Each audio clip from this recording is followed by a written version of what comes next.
Arcade Heroes. Get ready! Greetings, 'tis Adam with ArcadeHeroes.com, and don't know why I'm speaking like an ancient person there, because we're talking about something from the future. Cyberpunk 2077 Turf Wars, which I did mention in or discuss on another video last week. However, we didn't have as much information as we're getting today, so that's what I'm going to go over right now, as LAI Games, the developer of said game, has unveiled a little bit more about this for us to look over. And I have to zoom out a little bit for all that to pop up correctly. But I know some people like it to be super close up there, but can't fit it all that way. But it's basically just a press release that's announcing that the game is going to be at an event or trade show that's actually almost a week from today, called Amusement Expo 2025. It's held in Las Vegas almost every single spring. The last time that it was held in somewhere other than Vegas was in 2020 in New Orleans. Funny enough, it was when I was deboarding the plane after I got back home from that it was announced that the Utah Jazz had gotten infected with COVID and everything, and that's when everything seemed to collapse or whatever. But anyways, one of those memories you'll never forget. But so at this Amusement Expo, which I'm not anticipating anything like that to happen, again, Cyberpunk 2077 will make its grand debut. And as we discussed a little bit already, the game has it's unusual. It's not your typical light gun game that you would expect to come across in arcades. Now, hopping over to ArcadeHeroes.com, we updated the post on this particular game with this newer cabinet image that had come out there that was actually posted to a distributor, Moss Distributing. And I'm not sure why there's so many renders with completely different artwork, but it looks like this is the one that they've settled on, where one side has the bluish and yellow, and then the other side has the reddish, pinkish, and yellow. And then, of course, different characters from the Cyberpunk game. Although I don't see Keanu Reeves on there. Probably not a big surprise there. However, we have something better to look at than just a cabinet 3D rendering that came out of a program. We have a trailer to watch. So let's watch it together and then we'll break it down.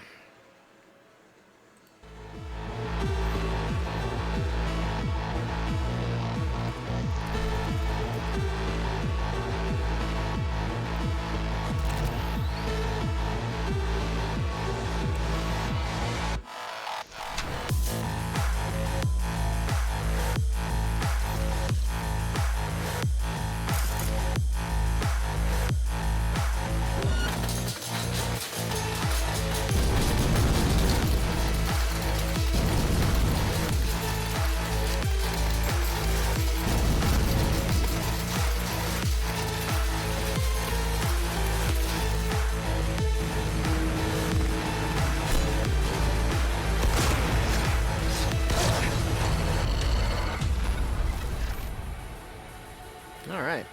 I hadn't watched the full thing until right now, so no release date on it yet. Just if you're here and you're not really familiar with the modern arcade industry, it's very rare that anybody will announce a release date. There's oftentimes so many variables that go into the production of giant machines like this, where it's a lot harder to commit to a release date than it is on, say, a game console game, where you can hit that target a little bit easier. Granted, it's still tough for a lot of console developers to even hit those dates, and as we all know, we've all been through different games that were announced and given a release date and then they get pushed back. Anyways, but when it comes to manufacturing, it's not just the software that has to be ready, it has to be all the hardware, and that has to be thoroughly tested. And something like this, which is far more mechanical, it's also probably had quite a bit going into it. In fact, we first heard about this months ago. We didn't know it was Cyberpunk, we just knew that it was some sort of unique mixed reality game, and that it was possibly going to be at the IAPA 2024 trade show, of which there's a ton of coverage on my channel. But when I got there was no game that had anything to do with mixed reality on it, and I asked about it, and they didn't say it was Cyberpunk. They just said, oh, it'll be Amusement Expo, most likely is what it's looking like, and that was probably because there was a lot of testing that still needed to go through to get it all right. But here we can see the other side of the cabinet, although the coloring on the cabinet side looks a little orangey, at least on my monitor. Looking at the tech specs, this is a huge cabinet. Unless I'm getting it wrong, it's... and they also made a little mistake there on the centimeters. It's obviously not 26 centimeters high. It's probably supposed to be 260. This is almost the same size as having two NBA Hoops basketball machines, which are very tall. I have a couple of them here at my arcade, and so this sucker will take up a bit of space. But it's obviously not designed for small arcades like mine. This is designed for Dave & Buster's and Round 1 USA and any other similar family entertainment center, we call them FECs, to go into. It has this giant screen on it for people to see. Soaks up 800 watts of power, and it weighs only 1,477 pounds. So, but of course, I would hope that it has wheels and such, so that if you had to move it around, it wouldn't be too much of a nightmare. But this is the type of game where I would set it up once, and it would probably stay in that spot until I closed my business or I sold the machine off. I wouldn't want to move that again, most likely. They showed some 3D renders here. We got to see the control panel a little bit. Looks like being able to select between first and second player start on those arrow buttons there. But 3 game modes, action-packed game modes, not just game modes, not just any game modes. But as I surmised originally, I'm going to turn that volume down here, is that this was going to be firing pellets. It wasn't clear in the initial information that we were given that that was the case. However, noticing that the targets themselves were going to be knocked over like that, it seemed unlikely that it would just be focused on infrared sorts of things. And so, yeah, this is...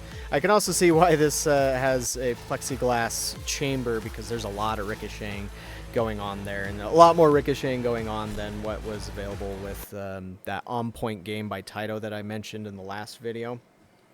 And then we have the story mode, versus mode, and sniper mode. Now, they don't detail, since they don't detail them really here, there's not much we can ascertain. We can make a guess.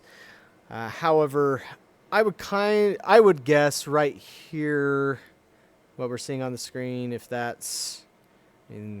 I would assume they're probably playing versus mode, since they're also showing 2 people.